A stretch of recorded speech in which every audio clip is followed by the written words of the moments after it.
Las grandes universidades, las grandes catedrales del saber, son por lo general las que proveen profundos descubrimientos científicos. Sin embargo, a veces las sorpresas llegan desde lugares insospechados. Así le pasó a Geoffrey Hardy, catedrático de Cambridge, quien a principios del siglo pasado recibió una carta desde la India con el trabajo de un joven matemático. Estuvo a punto de romperla, pero algo le dijo que había cosas importantes en ese sobre, y no se equivocó. El remitente era Srinivasa Ramanujan, y esa carta estaba llena de fórmulas y de teoremas de una imaginación poco frecuente. Hardy se dio cuenta que estaba frente al trabajo de un genio y lo invitó a trabajar con él en Inglaterra. Ramanujan, que venía desde la India, tenía una salud muy frágil y solo pudo trabajar 6 años con Hardy hasta que se murió de tuberculosis. Pero fueron suficientes para haber creado una matemática que todavía nos asombra.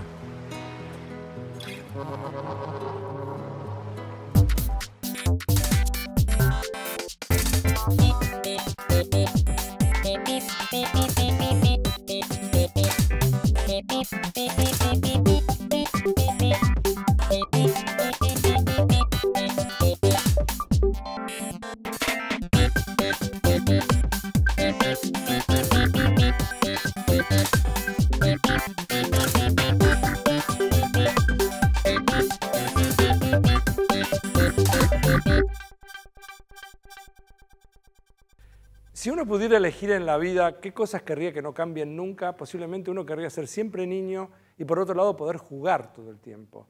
Claro, uno no puede evitar crecer, con lo cual el asunto este de seguir siendo niño es difícil de practicar. Pero jugar, uno debería poder seguir jugando. Creo que de hecho los adultos, en algún sentido, tratamos de jugar.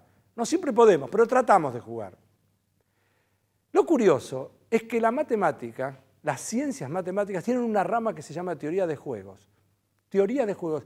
Uno aprende a estudiar estrategias, a estudiar comportamientos. Hay mucha gente que ha trabajado en esto, pero no desde hace mucho tiempo. Nada más que 70 años aproximadamente. Desde la época de von Neumann, John Nash. Hay mucha gente famosa involucrada. La posibilidad de seguir jugando aún como adultos. Acompáñame. El referí cobró penal. ¿Cómo decide el jugador para qué lado va a patear? La matemática también se ocupa del fútbol y del dilema del arquero y del pateador, sobre todo a la hora de ejecutar un penal. Cada uno tiene 2 posibles estrategias. Para el que patea, las estrategias son apuntar o a la izquierda o a la derecha. Para el arquero, las estrategias son tirarse a la izquierda o tirarse a la derecha. Lo que pasa es que los dos tienen que tomar las decisiones al mismo tiempo. No pueden esperar a ver qué hizo el otro, porque en todo caso ya sería demasiado tarde. Las chances de atajar o de convertir son parejas. Si el arquero se tira para el mismo lado que eligió el que patea, se lo va a atajar. Y si se tira para el otro lado, va a ser gol.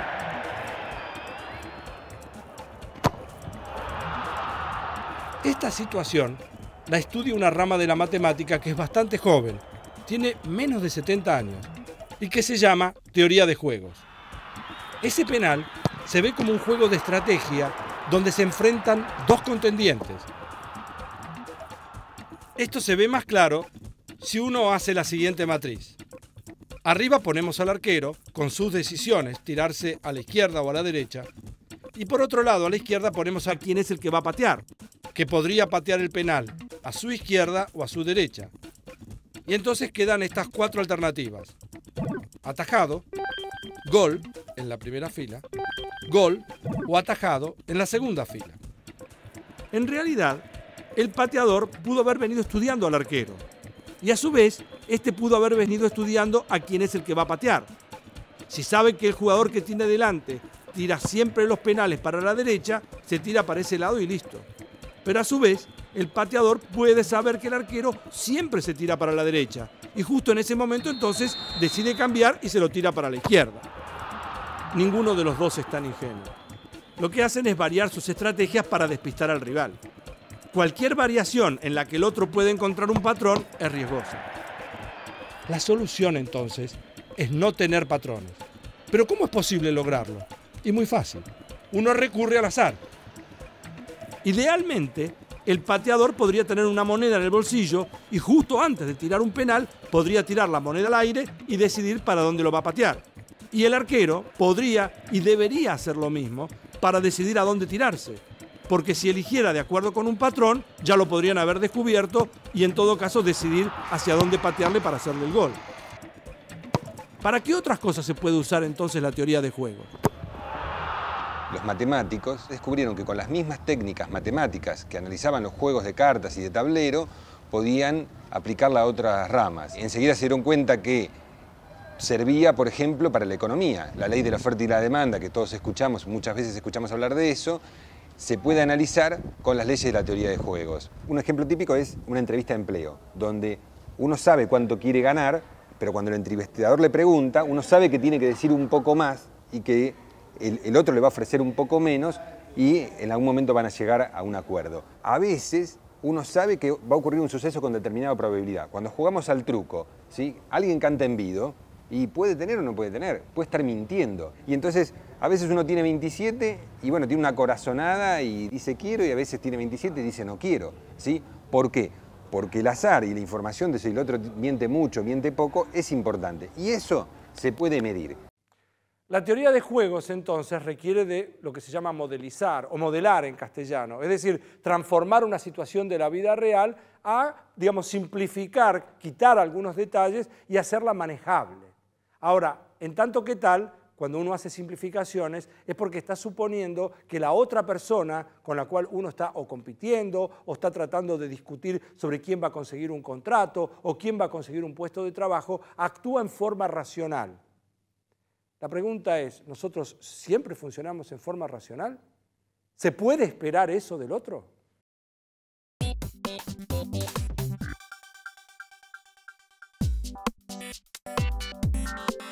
Esto que usted ve es una pelota de fútbol que tiene unos 25 centímetros de diámetro, más o menos.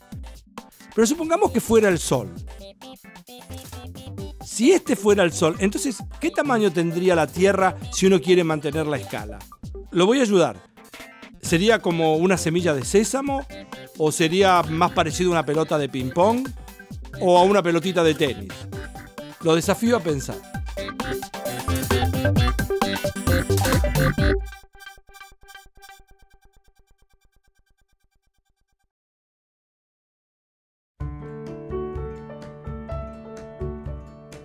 Lo fascinante de la matemática es que nos permite disfrutar de resolver problemas, como por ejemplo ganar este juego que se llama 4 en línea. Alicia Dickenstein es doctora en matemática, profesora en la Universidad de Buenos Aires. Sus reflexiones sobre la vocación nos permiten pensar qué hay en la mente de un matemático. ¿Qué te gusta de la matemática a vos? A mí me gusta la matemática, es una actividad muy humana. A ver, explícame. Digamos, yo tengo muchos amigos matemáticos en muchísimas partes del mundo que han tenido una historia totalmente distinta a la mía y sin embargo tenemos una capacidad de entendernos tan rápidamente. Es muy impresionante. Muchas veces me pasó de pensar cosas y que ya alguien las había pensado, las estaba pensando al mismo tiempo, por no decir, estoy haciendo alguien, otra persona. ¿Pero cosas de matemática o cosas de la vida? Cosas de matemática. O sea, es una cosa que yo digo, tiene que ver con la estructura de nuestro cerebro, el cerebro de los seres humanos. Pero es una estructura que uno trae como si fuera, digamos, genética, y vos sentís que te distingue algo o que distingue a los matemáticos algo. No que distingue a los matemáticos. Yo creo que los matemáticos tenemos la capacidad de poder abstraer, poder entender un poco más cómo funcionan los circuitos de nuestro cerebro. O sea, es algo que tienen todos los seres humanos, pero nosotros lo podemos poner en palabras y ponerlo afuera. Pero eso podemos pero podíamos desde antes. ¿Hay un grupo de personas que va a poder eso y otro que no? Bueno, es una cuestión de training, y hay quien tiene más capacidad que otra. Yo, por ejemplo, quiero dibujar y hago un desastre y cualquier otro, digamos, tiene una habilidad distinta, tiene más desarrollada la conexión entre la mano, el ojo, etc. Yo tengo más desarrolladas algunas otras conexiones en mi cerebro. Cada uno somos todos distintos. ¿Pero cómo haces para saber que tenés desarrollado más conexiones en tu cerebro? Uno no se da cuenta de eso. Siempre me pasó que me resultaba me resultaba naturalmente más fácil que a mí. Les hacía las pruebas a todos mis compañeros, digamos, de matemática, de química, me resultaba más fácil, yo me divertía.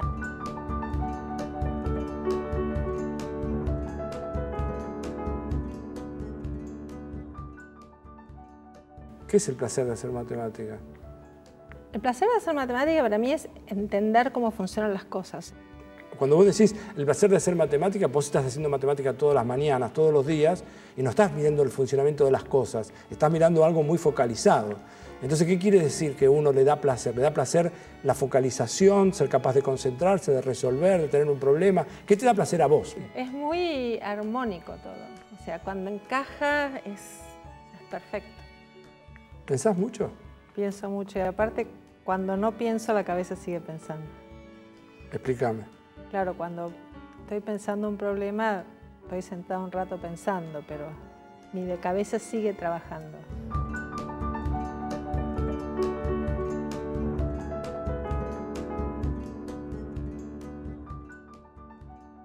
¿Y vos qué le dirías a un chico para convencerlo de que estudie matemática?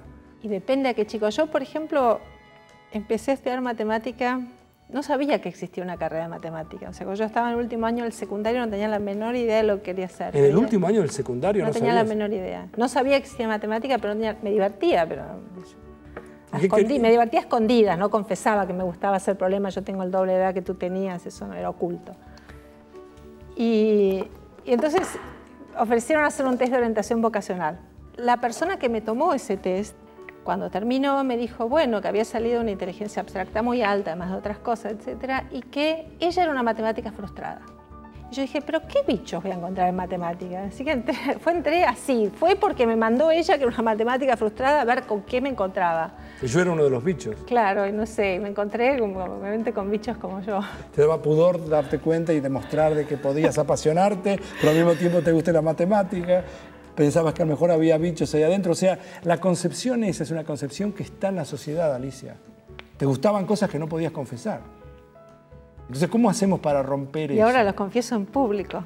He crecido. Porque si has crecido y ahora ya no te importa.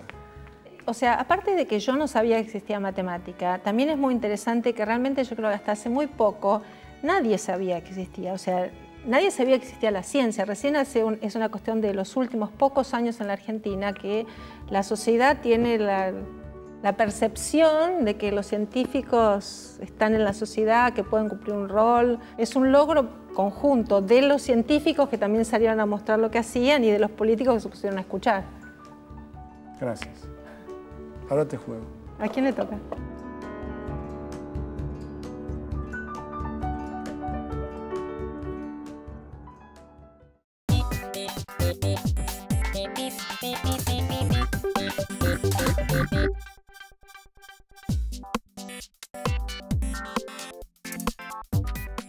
Habíamos quedado en que esta pelota representa al Sol. Y lo que queríamos saber es qué objeto puede representar al planeta Tierra. Cualquiera de las otras dos pelotas serían demasiado grandes. Si el diámetro del Sol fuera de 25 centímetros, el de la Tierra sería de 2.2 milímetros.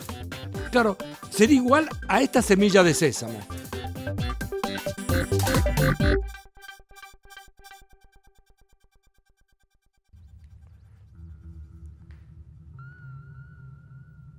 Cuando hablo de los infinitos, yo sé que ustedes, como toda la gente que está acá en el estudio, se prepara para un atentado contra la intuición. Sin embargo, en esta oportunidad quiero hacerle una pregunta y vamos a ver si lo que usted intuye que pasa, pasa o no pasa. Si una persona fuera inmortal y decidiera escribir todos los días de su vida de alguna manera, ¿alcanzará o quedará inconclusa esa tarea? Y la respuesta es que lo que uno intuye por primera vez es que es verdad. Si el tipo es inmortal, lo que va a suceder es que alguna vez va a terminar escribiendo cada uno de los días de su vida. Esto que voy a contar ahora se conoce con el nombre de la paradoja de Tristram-Shandy. Y no me equivoqué, se llama Tristram con 2 veces R, Shandy. Y les cuento en qué consiste. Vamos a suponer que hay una persona que nació, por decir algo, en el año 1981 y todavía hasta ese momento no sabía que iba a ser inmortal. Pero cuando llega al año 2001, cuando termina el año 2000, cuando iba a empezar el año 2001, le advierten, mire, usted va a vivir para siempre. ¿Se imaginan la cara del tipo? Entonces la persona esta dice, voy a hacer lo siguiente, voy a empezar a escribir cada uno de los días de mi vida. ¿Se imaginan como tarea tener que escribir lo que a uno le pasa todos los días? Pero claro, le va a llevar 1 año por día.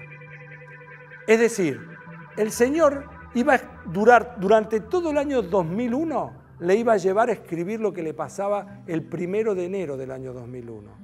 Es una tarea ciclópea esa. ¿Se imaginan 365 días para escribir uno solo? Pero evidentemente al señor Tristram Shandy le pasaban muchas cosas. Y aparte tenía mucha paciencia. Se sentaba y escribía. Al finalizar el año 2001 había escrito un solo día, el 1 de enero. Cuando pasó todo el año 2002, había escrito el segundo día desde que había empezado, o sea, el 2 de enero del año 2001. Después, cuando pasó el tercer año, desde ahí, recién había escrito el 3 de enero del año 2001. Y así sucesivamente le llevó 365 años, estamos suponiendo que es inmortal, 365 años escribir el primer año desde que empezó a anotar lo que le sucedía. El año 2001 lo completó en el año 2365. Pregunta, ¿le faltará alguna vez algún día de su vida? ¿La tarea quedará inconclusa? Y no sé qué tentación tiene usted de decir. Uno podría suponer, pero si usted me acaba de decir que es inmortal, alguna vez va a escribir todo. Y tiene razón, porque en realidad cualquier día yo le podría preguntar, dígame, ¿hay alguno que no va a escribir? Y no, porque aunque uno dijera, bueno, el año 2008, el 4 de enero del 2008, ¿lo va a escribir? Y sí, lo va a escribir muchísimo tiempo adelante, pero alguna vez le va a tocar llegar. Es decir, como la persona es inmortal, algún día va a llegar a escribir cada uno de los días de su vida. Es obvio que esto es una exageración, es obvio que es casi una versión light, si ustedes quieren, del infinito, pero pone también a prueba que cuando uno se da este tipo de reglas, aún llevándole 1 año por día, alguna vez va a llegar a completar cada uno de los días que vivió esta persona que es inmortal.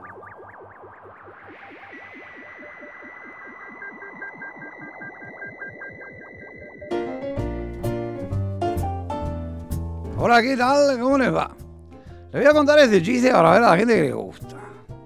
Un astrónomo, un físico y un matemático van en un tren por Escocia. Al observar por la ventana ven una oveja negra. Ajá, dice el astrónomo.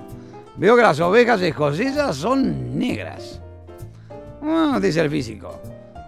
¿Querrás decir que algunas ovejas escocesas son negras? No, dice el matemático. Todo lo que sabemos es que existe al menos una oveja en Escocia y que por lo menos uno de sus lados es negro.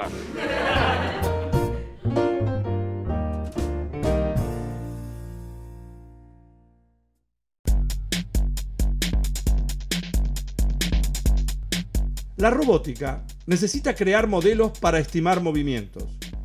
También, en esta ciencia, la matemática es fundamental para realizar, por ejemplo, este robot que sirve para operar con explosivos.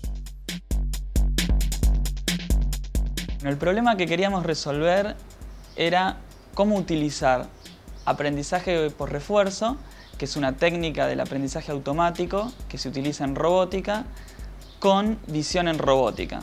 ¿Cuál es el problema que surge? Que las imágenes que uno captura con una cámara de video, que es un sensor que uno le puede incorporar a un robot, tiene una cantidad de estados demasiado grande para ser tratado con un algoritmo típico de aprendizaje por refuerzo, como por ejemplo el algoritmo de Q-Learning.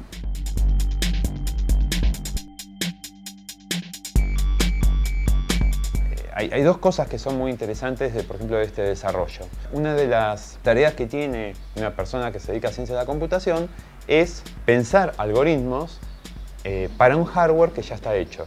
Nosotros no pensamos solo cómo procesar, qué algoritmos iban a correr, sino quién iba a recibir los efectos de esos algoritmos, quién iban a ser los sensores que iban a alimentar con datos a nuestros algoritmos. Básicamente la idea del aprendizaje por refuerzo es cada vez que el robot realiza una acción, recibe con una función de refuerzo un premio o un castigo. El problema que uno tiene es que cuando trabaja con un entorno muy complejo como es la realidad, tiene una cantidad de estados que se transforma intratable. La solución que nosotros encontramos fue utilizar la transformada de Huff, que es una herramienta matemática que nos permite poder encontrar patrones a partir de las imágenes capturadas. Otra diferencia que existe es que cuando yo aprieto la tecla 1 en el keyboard de la computadora, en el teclado de la computadora, o escribo una palabra, le estoy dando datos exactos. Cuando el robot captura información de la realidad, no. O sea, hay incertidumbre, hay ruido, se puede interrumpir la recepción de un dato, y además las expectativas acerca de qué es lo que va a recibir el robot depende fuertemente del entorno. Y el entorno, a nosotros estamos tan habituados que nos parece que todos los entornos son más o menos iguales. Y no es verdad. El ojo está acostumbrado a ver la realidad de una manera que le permite distinguir fácilmente los entornos. Bueno, eso sucede con todo, con las fuentes de ruido, con los objetos, los colores. Lo que hicimos fue que el robot aprendiera a seguir un pasillo desde una posición inicial hasta una determinada posición final. Entonces, el robot fue aprendiendo que cada vez que se chocaba contra una pared, por ejemplo, recibía un estímulo negativo del entorno y entonces no tenía que ejecutar esa acción que lo hacía chocar con la pared, sino otra. Y lo increíble es que a partir solo de rectas, el robot automáticamente aprendió a trasladarse en el pasillo y a poder llegar de una posición inicial a una final. Una vez que nosotros pusimos a punto digamos, todos los parámetros involucrados en el algoritmo y en la transformada de Huff, pudimos ejecutar el mismo software, pero en lugar de en un entorno simulado, en un robot real. Y con ese tipo de cosas tiene que tratar a un robot. Si no, un robot y una computadora no hay mucha diferencia.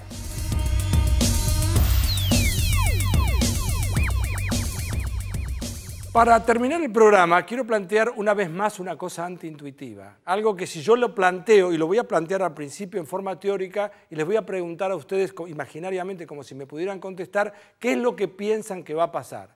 Supongamos que uno tuviera una naranja o cualquier otra esfera o cualquier otra superficie esférica. Podría ser una naranja, la superficie de la Tierra, una pelota de fútbol, una pelota de tenis, lo que quieran. Y supongamos que uno la rodea a la naranja con un hilo, como si lo hiciéramos a través del Ecuador, por poner un ejemplo, o si le hiciéramos pasar por los dos polos, el polo norte y el polo sur. Uno tiene esto. Ahora yo a este hilo, que sirvió justo para enrollar la naranja en forma perfecta, yo le agrego al hilo 1 metro. Y ahora lo hago alrededor, lo enrollo como si fuera una circunferencia, como se ve acá. Antes, con el hilo exacto, rodeaba la circunferencia de la naranja en forma perfecta. Ahora, con este hilo, obviamente me sobra. ¿Cuánto me sobra si pongo la naranja en el centro? Me sobra 15 centímetros. Y uno dice, bueno, esto pasó con una naranja, no me dice nada. No. Si uno tuviera, por ejemplo, una rueda de tractor, claro, uno dice, pero ¿cómo? Recién lo hizo con una naranja, ahora con un tractor, una rueda de tractor. No importa, pero la rueda de tractor es también una circunferencia. Entonces lo que voy a hacer es lo siguiente, imagínense que yo hubiera rodeado, digamos, la parte del medio de la rueda del tractor con un hilo, igual que hice recién con la naranja. Y después, a ese hilo le agrego 1 metro. Si le agrego 1 metro, y es lo que ahora se ve acá afuera, imagínense que esto está a esta altura, y uno mide, se da cuenta que también quedan 15 centímetros. Entonces, y ahora esto es lo extraordinario, si uno hiciera lo mismo, por ejemplo, con la esfera de la Tierra, imaginando que la Tierra fuera una esfera perfecta, y uno pusiera por un lado un hilo así alrededor del Ecuador, entonces supongamos que uno ahora le agrega a ese hilo 1 metro. ¿Qué es lo que pasa? Bueno, lo curioso es que ahora, otra vez, ese hilo se ha separado del Ecuador en todas partes en 15 centímetros. Es decir, que es independiente del tamaño de la circunferencia, si uno la rodea con un hilo y después le agrega al hilo 1 metro, se separa, cualquiera este sea, se separa nada más que 15 centímetros. Es decir, supongamos que hubiera 2 personas, uno en Quito, en la capital de Ecuador, y otro en Nairobi, en la capital de Kenia, en un momento determinado están parados alrededor del hilo. Y sin embargo, en el momento que uno le agrega al hilo 1 metro, ese hilo se levanta de esas personas y le queda a 15 centímetros del piso. Esto es una cosa antiintuitiva y sin embargo tiene que ver con el número pi y con cómo se calcula la longitud de una circunferencia. La matemática ofrece este tipo de cosas que resultan antiintuitivas y por eso es divertida, por eso es atractiva y por eso nos enseña a tomar decisiones más educadas, más racionales. Muchísimas gracias porque ustedes nos permitieron a nosotros entrar en su casa, lo que no es poco. Hasta la próxima.